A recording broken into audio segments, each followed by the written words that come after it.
नमस्कार। 30 मई world multiple sclerosis day मनाने के लिए एक रंग चुना गया है। रंग नारंगी या ऑरेंज, आग का रंग, उगते सूरज का रंग।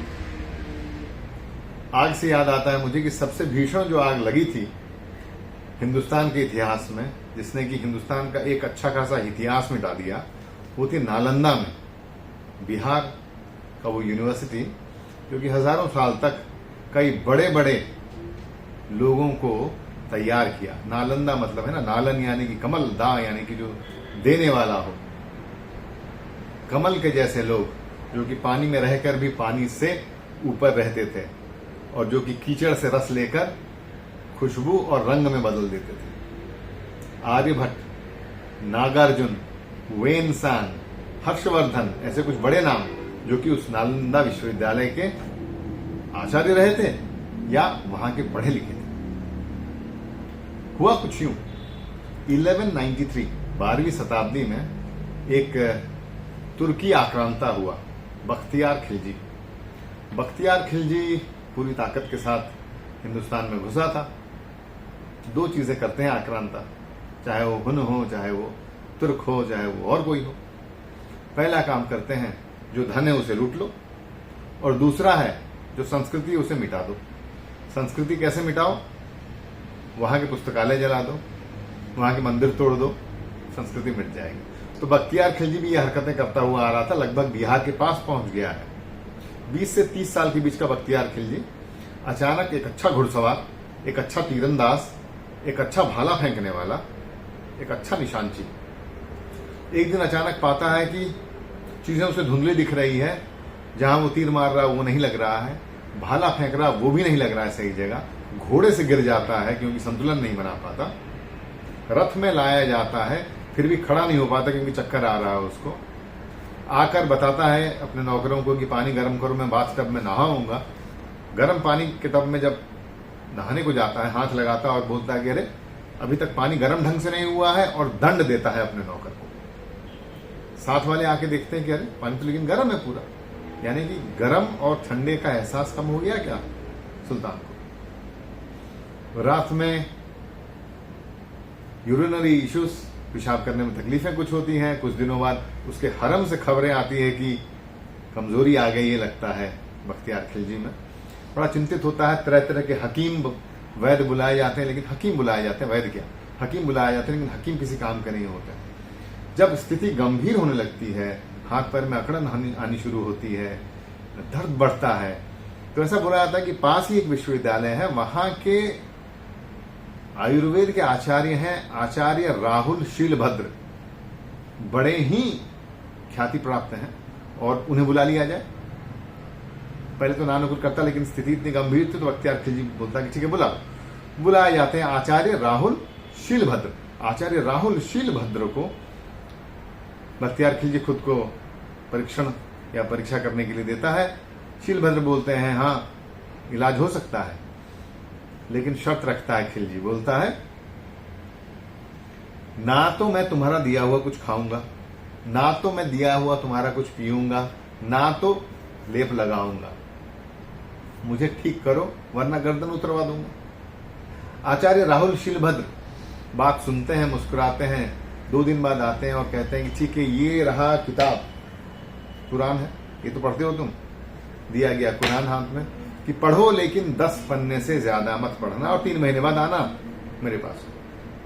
3 महीने गुजरते हैं, आचार्य राहुल शीलभद्र नालंदा चले जाते हैं। 3 महीने बाद बख्तियार खिलजी घोड़े पे सवार होकर, अब निगाह भी सही आ रही है, कमजोरी भी चली गई है, चक्कर भी नहीं आता, गर्दन पीछे होते ही जो दर्द होता था वो भी नहीं उठ रहा है। बख्तियार खिलजी ठीक हो गया है और नालंदा आता है। देखता है कि कई एक लोग पठन पाठन का कार्यक्रम कर रहे हैं। समझता है कि 2000 शिक्षक हैं, 10,000 छात्र हैं जो कि जगह जगह से आते हैं। चाइना से आता है कोई तिब्बत से आता है, कोई दक्षिण भारत से, नागार्जुन दक्षिण भारत से आए थे, दक्षिण भारत से कोई आ रहा है, कोई श्रीलंका से आ रहा है, समुद्र के पार से भी आ रहे हैं। 10,000 छात्र, मुफ्त पढ़ाई हो रही है। आसपास के 250 गांव जो कर देते थे, उस कर से इन छात्रों को 2 वक्त का भोजन दिया जाता था, शिक्षकों को वेतन दिया जाता था। ऐसा कहा जाता था कि नालंदा में प्रवेश पाने के लिए वहां के जो द्वारपाल थे, उनसे सवाल जवाब पहले करना पड़ता। द्वारपाल अगर हरा दिए तो फिर आप अंदर जाने के योग्य नहीं बचते। तो इतने ज्ञानी मानी लोग यहाँ हैं। ये सुन के तो बड़ा गुस्सा आया बख्तियार खिलजी को कि अरे इस तरह का एक चीज यहाँ, और उद्दंडता तो देखो, जी हुजूरी बिल्कुल भी नहीं। इतना बड़ा सुल्तान में आचार्य राहुल शीलभद्र को बुलवा भेजा। आचार्य ने अपने एक भिक्षु के हाथ उसको अपने कक्ष तक बुलाया। ये देख के भी बड़ा नाराज हुआ बख्तियार खिलजी की कोई आवभगत नहीं, मैं सुल्तान ठहरा। पहुंचा शीलभद्र के पास और पूछा कि कैसे इलाज किए मेरा। तो आचार्य शीलभद्र ने बोला आप ठीक हो गए, बस वही काफी है। पर बख्तियार खिलजी जिद पे था। तो आचार्य शीलभद्र ने बोला मैंने तो आपको सिर्फ कुरान दी थी पढ़ने के लिए, वही आपने पढ़ा। बख्तियार खिलजी बोला हाँ मैं जानता हूं, लेकिन उसमें क्या, कुरान तो मैं कब से पढ़ता था। तो आचार्य शीलभद्र ने बोला कि कुरान के पन्नों में मैंने एक ऐसा लेप लगा दिया था जो कि गंधहीन और स्वादहीन तो था, लेकिन आपके इस बीमारी को सही कर सकता था। कैसे? क्योंकि आपके हाथ हो गए थे कमजोर, पलटने के लिए आप थूक लगाकर उन पन्नों को पलटते थे। हर बार आप थूक लगाकर पन्नों को पलटते, उतनी मात्रा की दवाई आप तक चली जाती। तो 10 पन्ने भर का दवाई आपको चाहिए था रोज का, वो दवाई आपको मिल गई और आप दुरुस्त हो गए। बख्तियार खिलजी और नाराज हुआ और पूछा कि ये किताब कुरान तुम्हारे इस ग्रंथालय में है? शीलभद्र साहब ने कहा कि ना, ये किताब तो नहीं है, हमारे लिए नई किताब है ये किताब इस ग्रंथालय में नहीं। और तुम इतने ज्यादा घमंडी, और एक सुल्तान को कैसी इज्जत देनी चाहिए तुम्हें पता नहीं, और तुमने मुझे धोखा दिया। मैंने कहा था कि ना तो मैं कुछ खाऊंगा, ना कुछ पीऊंगा, ना कोई लेप लगाऊंगा, तुमने धोखे से मुझे ये चीज चटाई। ये कहकर बख्तियार खिलजी ने नाराजगी में, गुस्से में और अपनी प्रवृत्ति में आकर भिक्षुओं को कत्लेआम करवाया, आचार्यों को जलाया और पूरा नालंदा विश्वविद्यालय, उसका परिसर, अगर आप देखेंगे ऊपर से जो चित्र आपको दिखता है, पहले तो एक बड़ा सा आपको टीला दिखेगा जिसको कि दिखाते हैं लोग कि नालंदा है ये, वो असल में एक स्तूप है वहां के किसी एक प्रधान आचार्य का। आसपास और 1-2 बड़े स्तूप बना दिए गए थे प्रधान आचार्यों के, जो क्लासरूम से आप देखेंगे ऐसे चौकोन बने हुए हैं। 35-35 हॉस्टल रूम, सिंगल रूम्स बनते हैं, बीच में खाली जगह होता है, शिक्षक के बैठने के लिए जगह है, पास में कुआं है, खाना बनाने के लिए जगह है। तो 35 लोग किसी एक विषय के बारे में जब पढ़ते हैं, उनका शिक्षक वहां बैठते हैं बीच में, बाहर लोग जितने छात्र हैं वो आते थे, सुनते थे। जिनका तबीयत खराब है वो अंदर से ही सुनते थे। वहीं खाना बनता था, वहीं भोजन बनता था। जो सीनियर छात्र थे आप देखेंगे उस कक्ष के पास एक लगा हुआ छोटा कक्ष भी रहता था जहां की ध्यान करते थे लोग। इस तरह से 35-35 लड़कों के लिए 10,000 स्टूडेंट्स के लिए सुविधाएं बनाई गई थी।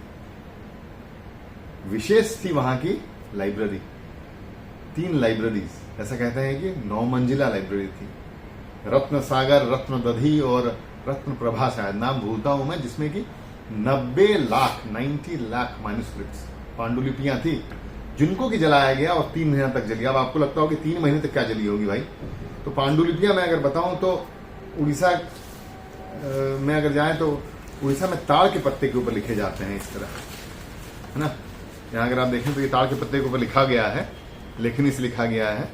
ये पांडुलिपि है, इस तरह का होता है पांडुलिपि। और आजकल के लगभग 20 पन्ने का मटेरियल इतने में लिखा गया है, इन ताड़ के पत्तों में लिखा गया है।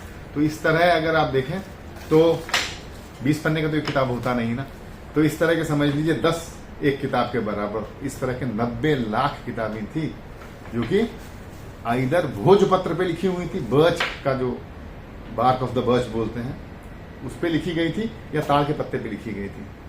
इनको जला दिया गया, 3 महीने तक ये जली, और ऐसे हुआ था नालंदा का अंत। तो सीखा हमने क्या, वर्ल्ड मल्टीपल स्क्लेरोसिस से जो लक्षण बताए गए थे बख्तियार खिलजी के, घोड़े पे से गिर जाना, धुंधला नजर आना, टेम्परेचर को ना भाप पाना सही सही, रथ के ऊपर भी सीधा न खड़ा हो पाना, बैलेंस इश्यूज, हाथ पैर में कमजोरी और टिंगलिंग सेंसेशन, हरम में सही तरीके का बर्ताव नहीं कर पाना, पेशाब की अनियमितता, इस तरह के जो लक्षण है 20 से 30 साल के बख्तियार खिलजी को जो हुई थी, शायद मल्टीपल स्क्लेरोसिस हुआ था उन्हें, शायद, जिन्हें कि आचार्य राहुल शीलभद्र ने सही कर दिया था सिर्फ एक गंधहीन और स्वादहीन लेप लगाकर किताब के पन्नों के ऊपर। तो ऐसी है हमारी संस्कृति, और ये था मल्टीपल स्क्लेरोसिस के बारे में कुछ लक्ष्य। बहुत बहुत धन्यवाद।